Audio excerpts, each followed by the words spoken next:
mar de cha an cat an Phinginn. Da bhí seanna chat críonn de ciallmhar ón uair, agus bhí Phinginn aige. Cad a ceann ád leis a binginn sa? San cat. Da dhéann sé amach na fada an gnó. Joing luch das mar Phinginn, sesin. Is bran rón bíal luch hín ráur das milch. Ba ciallmhar, can ád luch gestálam. Ach fan, ní can ád. Ní fada go mechan luch ite. Bheith chopras amara go ríosorm, agus ní bheith chéan Phinginn agum chun rodlin nithe a cheannach. Mátad mar Phinginn. Da bhí an cat ag smaoinemh tamil eile an son. Is bran rud bainne bra agus óchttar buíar a bhar. Tá dúil mo chrío go mán. Ach, má thugam mo Phinginn cupáinde, bheadh mar Phinginn cainte, agus ní fada annach blasan bainne in bhéal. Mátad mar Phinginn go fór. Da bhí an cat ag macna bhagónaí. Tháinig dúla níoscaige. An sin tháinig dúla bheolaige, tháinig dúla sicínaige. Ach chuir sé gach dúla có fesmacht. Níor géal sé dóibh.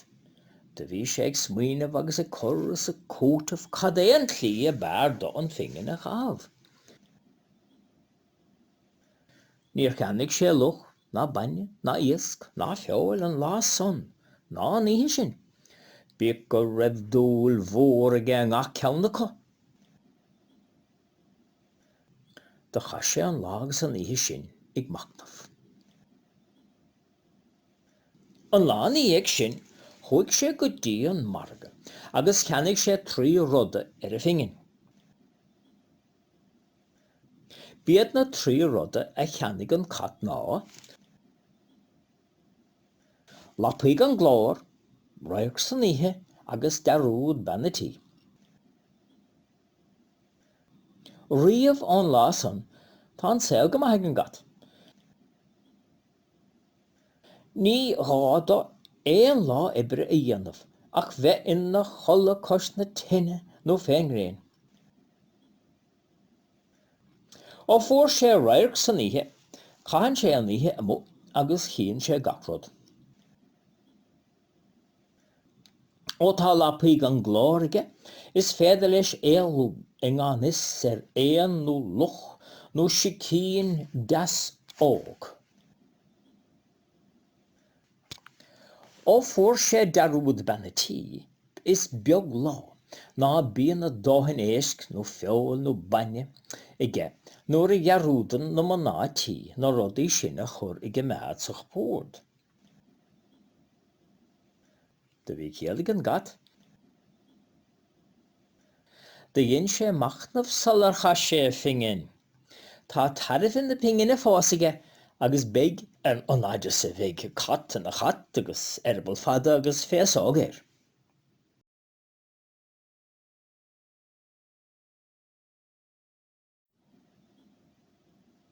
Mar de cha an cat an Phinginn. Da bhí seanna chat críonn de ciallmhar ón uair, agus bhí Phinginn aige. Cad a ceann ád leis a binginn sa? San cat. Da dhéann sé amach na fada ar an gnó. Joing luch das mar Phinginn, sesin. Is bran rón bíal luch hín ráur das milch. Ba ciallmhar, can ád luch gestálam. Ach fan, ní can ád. Ní fada go mechan luch ite. Bheith chopras amara go ríosorm, agus ní bheith chéan Phinginn agum chun rodlin nithe a cheannach. Mátad mar Phinginn. Da bhí an cat ag smaoinemh tamil eile an son. Is bran rud bainne bra agus óchttar buíar a bhar. Tá dúil mo chrío go mán. Ach, má thugam mo Phinginn cupáinde, bheadh mar Phinginn cainte, agus ní fada annach blasan bainne in bhéal. Mátad mar Phinginn go fór. De bhí an caite machna bhagónaí. Hánig dúla níoscaige, an sin hánig dúla bheolaige, hánig dúla sicínaige. Ach chuir sé gach dúla có fesmacht. Níor géil sé dóibh, de bhí sé ag smaoinemh agus a chorras a cótamh cad é an clí a bear do an Phinginn a chaamh.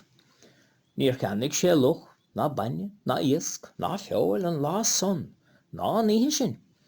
Bíodh go raibh dúil mhór aige an ngach ceannacha. De cha sé an lá agus an níthe sin ag macnamh. An lá ní ag sin, chuig sé go dtí an marga, agus cheannig sé trí ruda ar a Phinginn. Bíad na trí ruda a cheannig an cat ná, lapaigh an glór, roiach san níthe agus darúd banatí. Riamh an lá son, tá an saoil go maith an gat. Ní ráda éon lá ibre a dhéanamh, ach bheith ina chola cos na tine nó féin réin. Ó fuair sé roiach san níthe, caitheann sé an níthe amú agus chéann sé gachrod. Ó tá lapaigh an glór aige, is féidir leis éalú i ngánis ar éan nó luch nó sicín deas óg.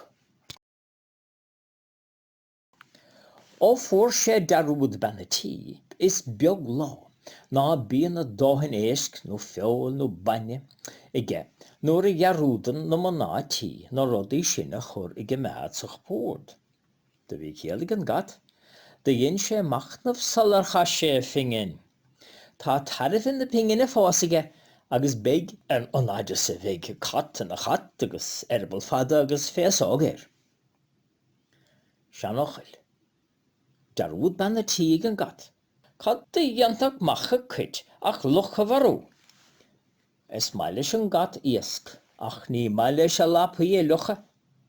Nóir bhíon an cat amó, bíon na lucha go rince. Baithe leis féin a dhéanaan an cat críonna.